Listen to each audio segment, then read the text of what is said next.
Pernah nggak sih ngerasa badan sakit, pegel, atau rasanya nggak enak aja? Tapi pas periksa ke dokter, hasil tesnya selalu bilang, Anda baik-baik aja.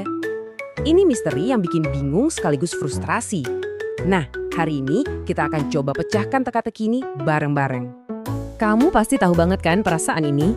Ada sesuatu yang terasa nggak beres di tubuh, entah itu nyeri, capek banget, atau rasa nggak nyaman lainnya. Tapi setiap kali kita coba cari jawaban, rasanya kok kayak mentok terus ya.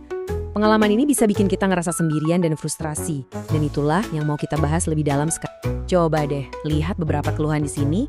Mungkin ada yang kena banget sama kamu. Rasa capek yang kayaknya nggak pernah hilang, mau tidur selama apapun. Badan yang rasanya sakit di mana-mana tanpa sebab yang jelas. Kepala yang berat atau perut yang sering banget bermasalah. Kalau kamu ngalamin ini, satu hal yang pasti, kamu nggak sendirian.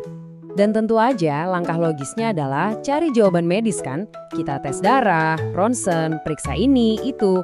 Dengan harapan besar bakal ada kejelasan. Tapi yang terjadi justru sebaliknya. Setiap hasil tes keluar, pesannya selalu sama. Semuanya normal. Bukannya bikin lega, ini malah sering nambahin lapisan kebingungan yang baru. Nah, ini dia kan pertanyaan utamanya ya.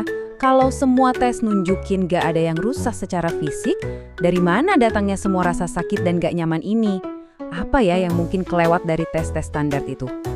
Dan sering banget jawabannya itu tersembunyi di tempat yang paling sering kita anggap sepele. Bukan penyakit aneh, tapi sesuatu yang kita hadapi tiap hari. Stres. Eits, tapi tunggu dulu. Ini bukan stres biasa yang hilang setelah kerjaan beres. Ini jenis stres yang numpuk diam-diam dari waktu ke waktu. Oke, mari kita bedah lebih dalam. Penting banget nih buat kita bedain keduanya. Stres jangka pendek itu wajar. Misalnya, pas mau presentasi penting, adrenalin naik, deg-degan, tapi setelah selesai, tubuh kita kembali rileks. Nah, kalau stres kronis, itu kayak alarm yang gak pernah mati. Tekanannya ada terus-menerus, bikin tubuh kita gak pernah dapat kesempatan buat balik ke mode tenang. Dan sumbernya, wah, ada di mana-mana di hidup kita. Kepikiran kerjaan yang gak pernah benar-benar kita tinggal di kantor, tekanan finansial, kebiasaan overthinking yang nguras energi, tuntutan sosial buat selalu kelihatan oke, dan kelelahan mental yang kita lawan dengan paksain aja. Tanpa sadar, semua ini jadi beban yang terus-terusan numpuk. Oke, sekarang kita masuk ke bagian pertama, mode waspada. Yuk kita lihat gimana tumpukan stres ini secara langsung bisa jadi rasa sakit di tubuh kita. Coba bayangin tubuh kamu itu kejebak dalam mode siaga tinggi yang konstan. Prosesnya kira-kira begini.